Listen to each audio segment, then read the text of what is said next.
Hey guys, so I decided to obviously by the time you see this movie, it will be the next day. This is obviously me at the library. I not going live. I didn't go live on Sunday. Didn't go live on Saturday, because obviously a couple of things were happening, and I kind of wanted to keep an eye on some things that were happening this week and today in pro wrestling.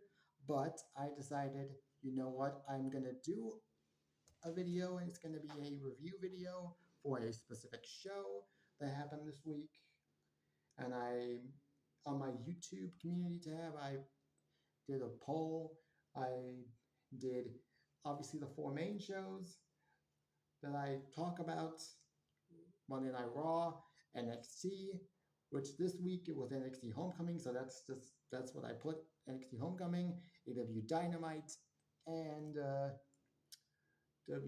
Friday Night SmackDown, and obviously NXT Homecoming eventually came out on top. By the time I'm making this video, it's probably NXT Homecoming probably has the majority of votes. So that's what I decided to do. I wanted to at least give you guys some sort of wrestling content to sink your teeth into this weekend. So, cheers. But yeah, let's get into let's get into this week's NXT Homecoming. And it was called that because this week NXT would return to an iconic venue, that being Full Sail University, which if I'm not mistaken is in Orlando, Florida, just like the Performance Center. So it's not that far from where the PC actually is. So it was great. It was good. I've never actually watched an episode of NXT Black and Gold, so this was my first time. Well, I watched NXT Takeover 30. I watched NXT Takeover 30, and that was at Full Sail, but they didn't have a crowd. It was during the pandemic era, 2020, with no fans, just NXT wrestlers acting as fans. But yeah, it is what it is. NXT this week. NXT this week was a very, very good show. Like, they went all out. Multiple returns. A lot of returns in the former wrestlers wrestling. I mean, the show opened up with a look back at the NXT Black and Gold era. We got a lot of superstars being shown. We got a lot of superstars that aren't even in WWE anymore getting mentioned.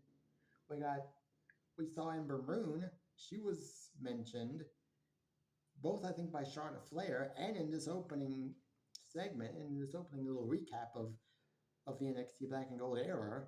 We saw her face, and then we had like I can't remember who else they gave a shout out to that isn't even. We got a Sasha Banks mention. We even got Paige. Paige was shown in that opening little recap of the NXT Black and Gold era. Paige was shown.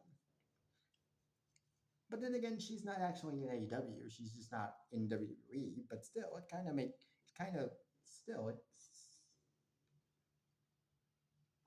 it's someone who isn't in WWE at the moment. We got Sasha Banks mentioned by Charlotte, and she's actually called her by Sasha Banks, not her real name of Mercedes Monet, her AW name Mercedes Monet or Mercedes Vernado, which is her actual name.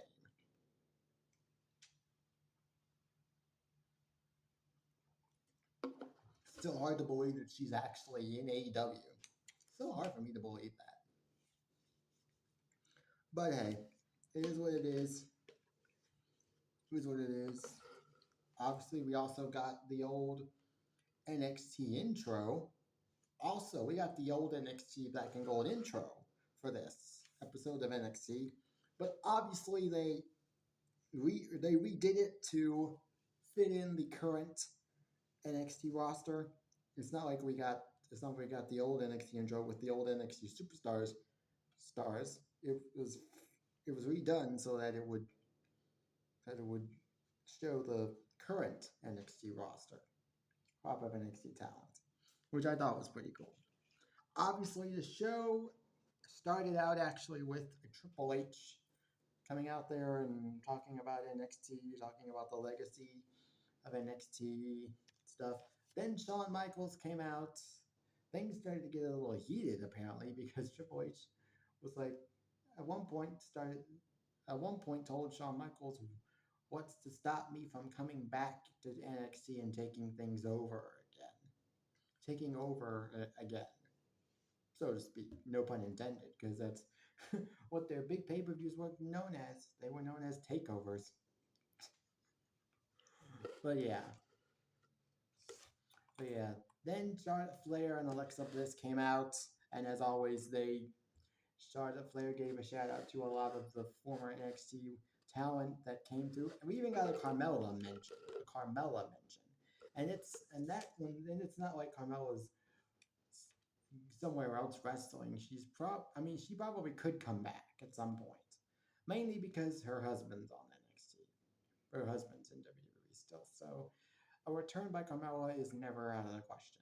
I'm sure. I'm sure it's not out of the question.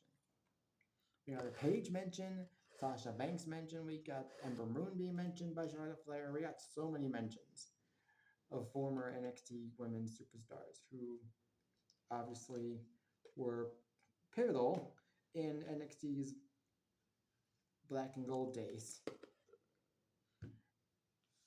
This obviously bled into the opening match, which was Charlotte Flair and Alexa Bliss versus Izzy Dane and Tatum Paxley for the women's tag team titles.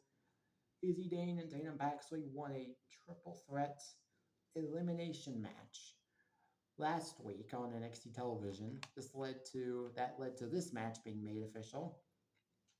And so Charlotte Flair and Alexa Bliss did retain their titles. Match lasted about 10 minutes, 30 seconds, give or take. It was a good match.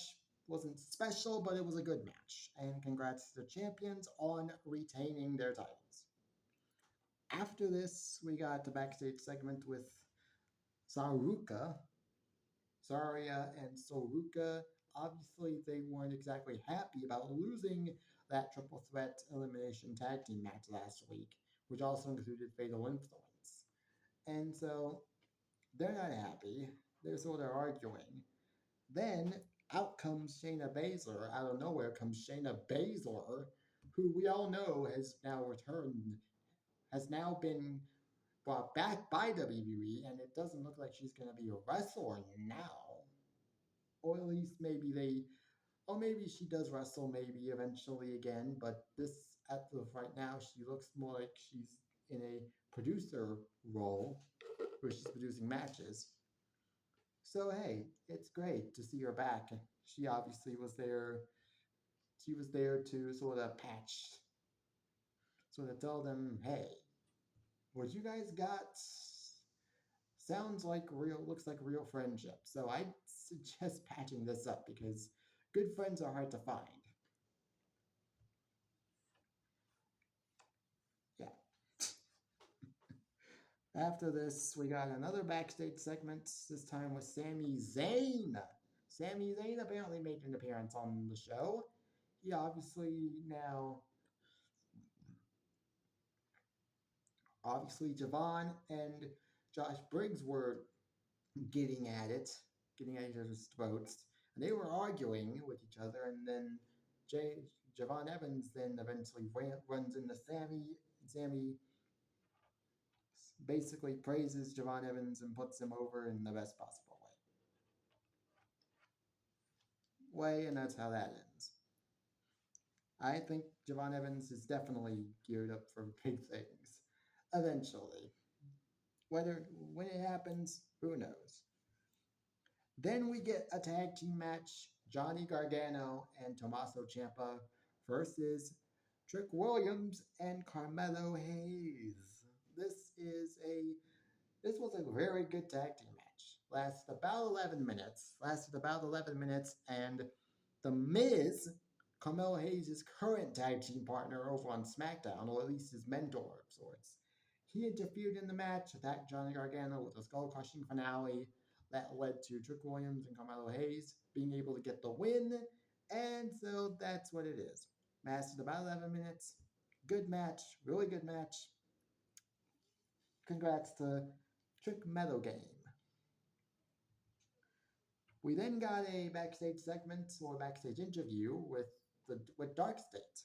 Dark State, obviously, and apparently Montez Ford decided to come down to NXT for NXT Homecoming, but he decided to come down alone without Angelo Dawkins, and he was actually somewhat playing over Dark State. He wasn't chastising Dark State. He wasn't. He wasn't. He wasn't talking about all the cheap tricks and all the. He wasn't the usual babyface Montez Ford you would expect. He was actually putting over Dark State and acting like he was a pretty decent fan of their work. Like, okay, this is only adding more fuel to the fire, fuel to the rumors that they're obviously going to possibly split the Street Profits. Now, where they put Montez Ford and Angelo Dawkins after this, after the split, that's going to be the true test because obviously we would have wanted the Montez Ford single push to happen 4 years ago when Montez Ford had that really good match with Roman Reigns, held his own against Roman Reigns, and that's when we were like, okay, we've seen what we need to see. We want Montez Ford as a singles competitor. But no, we didn't get it. We didn't get it because WWE was so stubborn and they were like, no, the Street Profits have to remain as a tag team. Because where would we put. I mean, you could have easily inserted Montez Ford in. I mean, even in 2023, Montez Ford got a singles PLE match. Well, it was an Elimination Chamber match for the US title, and he again delivered with flying colors. And then we're like, dude, why isn't Montez Ford getting a singles push? Because WWE is so. I don't know why, but they just can't seem to think of a WWE universe in which the Street Profits are in a tag team 24/7. I mean, there's a way to give Montez Ford his singles push without officially breaking up the group, without officially breaking up the Street Profits. I mean, hell, they've done it tons of times with the New Day. The New Day continued to be a collective unit even when one of its members was chasing singles gold. Okay? Kofi Mania.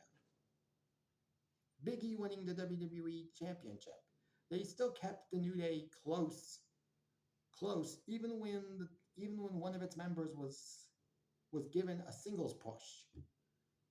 So there's a way to go about this, a way to give Montez Ford his singles push while still keeping the Street Profits as a tag team. But we'll see what happens. We'll see what happens. After this, we got another backstage segment, this time with Bobby Roode. With Javon, obviously we have No Quarter Catch Crew, or what's left of it. We got Charlie Dempsey telling Ren Sinclair that he is going over to Japan for a few months or for a little while. I can't remember exactly how long he said he was going to be gone for, but it is what it is. Ren Sinclair was obviously just a little upset because who's going to keep NQCC, the fort down for NQCC? Then out comes Joe Hendry. I believe in Joe Hendry. And then Bobby Roode, former TNA superstar, comes out and decided to put over Joe Hendry. And obviously, it's only inevitable that he is going to come to WWE when his current TNA deal expires, and it's already being reported that that's going to happen. That it's going to happen, and everybody's just already assuming that it's going to happen. And I can't wait for it to happen. I can't wait for it to happen. We also got the Grayson Waller effect. Oba Femi and Ricky Saints. This now eventually Trick Williams decided to interrupt proceedings.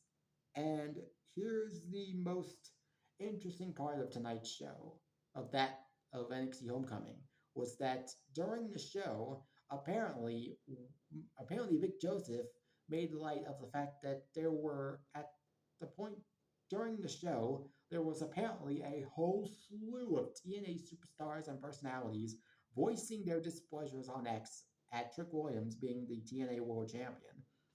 And surprisingly, coincidentally, almost every single person that was apparently tweeting on X or posting on X was a former WWE superstar at one point or another. Like, weird. Weird how that works out. But yeah, people are already speculating that there's going to be an invasion angle of some sort. And and by the end of this segment, over Femi Ricky Saints, Grayson, at the end of this Grayson Waller affects him. And Grayson Waller decided, you know what? I'm going to talk to Ava, who then will talk to Santino Marella, Director of Authority for TNA, and we'll get this match made official. Ola Femi versus Trick Williams, title versus title, champion versus champion, winner takes all match. We'll see who the current TNA World Champion is heading into Bound for Glory, and we'll see who the NXT Championship champion is going into No Mercy. Well, this match has now been made official, was now made official by the end of the show. The end of the show had Trick Williams and Oba Femi basically making their match official with Ava in the room, and William Regal was there as well. I forgot to tell you, William Regal showed up in the opening match, in the opening segment, and said that the only way that Shawn Michaels and Triple H could handle their dispute was inside orgasms. Like, no, they're done wrestling. But I do see this match ending in a no disqualification or no contest because I think it's pretty clear now that TNA is going to do an invasion angle and it's going to happen during this match. And if this match is in the main event, it makes all the more sense for it to happen. You would want your show to go off with a bang and leave everybody on the edge of their seats. And that would be the way to do it. Have this match main event the show, which obviously is a big match, so it's gotta main event the show, and then have it end in a no contest because TNA decides to invade NXT. Not like they haven't shown up before, but all the other times they were probably invited. This time they're not gonna wait for an invitation. They're just gonna show up and they're gonna cause chaos because they're tired of Trick Williams holding their world championship hostage. Basically, that's what it is. That's basically what it is. Trick Williams is basically holding the TNA World Championship hostage from TNA, and the TNA superstars are tired of it. I'd be. I'd be tired. We got After this, we got Ethan Page versus Tyler Breezy Prince Pretty, who made his presence felt last week on NXT television after Tavion Heights won a flag match against Ethan Page. Tyler Breeze comes out in his entire Prince Pretty getup, gets into the ring, takes a selfie with Ethan Page, and gets himself a title match for the North American title. On tonight's show, match lasted about 10 minutes. Was good. Tyler Breeze, I haven't watched Tyler Breeze wrestle that much in WWE, so it's not like I have a whole lot of Tyler Breeze history to go off of, but it was a good match. Tyler Breeze looked good. I know he hasn't wrestled in a long time. And it's not a situation where he's retired. It's just he's not wrestling as much as he feels he needs to. He's not wrestling as much because obviously he feels like he doesn't need to. But I have never heard any instance of him saying he's retired because I know he's wrestled a few times outside of WWE and a few indie promotions, but it is what it is. It was a good match, and Ethan Page won. So good for Ethan Page. After this, though, we get a backstage segment with Tavion Heights, who was watching the match. Apparently, he wasn't happy about Ethan Page getting away with another win, but Damian Priest shows up, apparently, and is like, I know what it's like chasing that NXT North American Championship. I won that title at NXT TakeOver 30 in a ladder match. And Damian Priest was apparently there to tell Tavion Heights that it's been made official. Tavion Heights versus Ethan Page for the North American Championship at No Mercy. That match should be okay. And maybe Tavion Heights is the guy to beat Ethan Page for the title. Who knows? But it doesn't, but hey, we'll see what happens. Damian Priest also referenced the celebration, the post-match celebration he did at NXT TakeOver 30 when he celebrated with the title in a hot tub with at least three other women, and it was like champagne and everything, like yeah, in a jacuzzi, man. Yeah, in a jacuzzi with three other women. What more could you want? What more could you ask for? We got Lexus King segment. We got a Lexus King in ring segment. Obviously, he was talking trash about Miles Bourne. Obviously, last week he got attacked by Miles Bourne with a steel chair, and this obviously led. Obviously, and I didn't think this was going to happen. We got Finn Balor showing up unexpectedly. I didn't expect Finn Balor to show up. But then again, after all the returns I had seen so far, I was like, who else are we going to get that's a former NXT superstar? That's an NXT alumni of sorts. And we got Finn Balor. He actually came out to his original theme, his OG NXT theme. I Feel Darkness. And obviously, there's two versions of that. There's his original, there's the regular version, and then there's the Demon Finn Balor version of I Feel Dark. I Feel the Darkness, or I Feel Darkness, or whatever the name of the song is. But we got his original NXT theme. And so, okay. But we still got Finn Balor in the Judgment Day like get up that in the Judgment Day like outfits that he's been wearing, like I guess the pants, the sneakers, the shirt that he's been wearing. Obviously, we got the. But hey, it was good to see him, and he laid out Lexus King with a coup de grace with the help of Miles Bourne. Well, the feud between Miles Bourne and Lexus King is apparently far from over. So, hey, after this, we got the main event, Fatal Influence versus returning superstars Rhea Ripley, Lyra Valkyria, and Stephanie McCare. Now, Tiffany Stratton was supposed to be in this match, but she was not medically cleared, and the people were already assuming that it was because of that botched moonsault spot she performed in a title match against Tiffany Stratton on the previous edition of last week's Friday Night SmackDown. And it was a pretty bad bump from what I saw. It was a pretty bad bump, and there was concern that she wouldn't be able to wrestle at Homecoming, so she was taken off the show, which was a genuine concern, and I do appreciate that they didn't allow her to wrestle on that show when she might have been concussed or whatever. But hey, Lyra Valkyria was a great addition. Obviously, the babyfaces won this match. Lola Vice even made her presence felt at the end of the match, assisting the babyfaces in winning the match.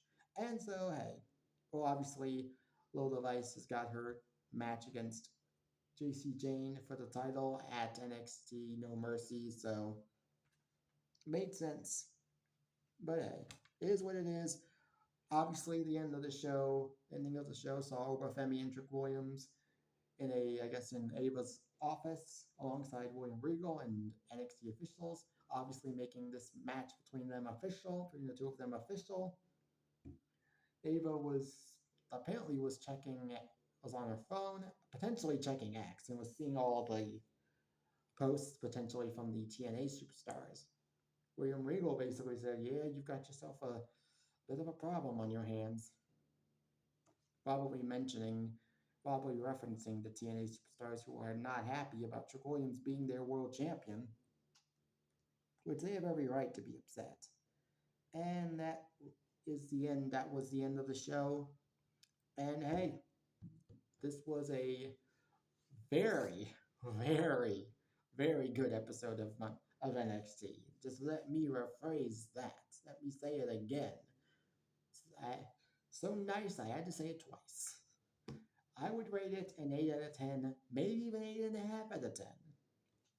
I mean, yes, some of the matches may have been just okay, but just the returns. We even got Bianca Belair return in the crowd, which I don't know why they would have just didn't have time for her to have a backstage segment with a current NXT superstar like Jada Parker or Lash Legend.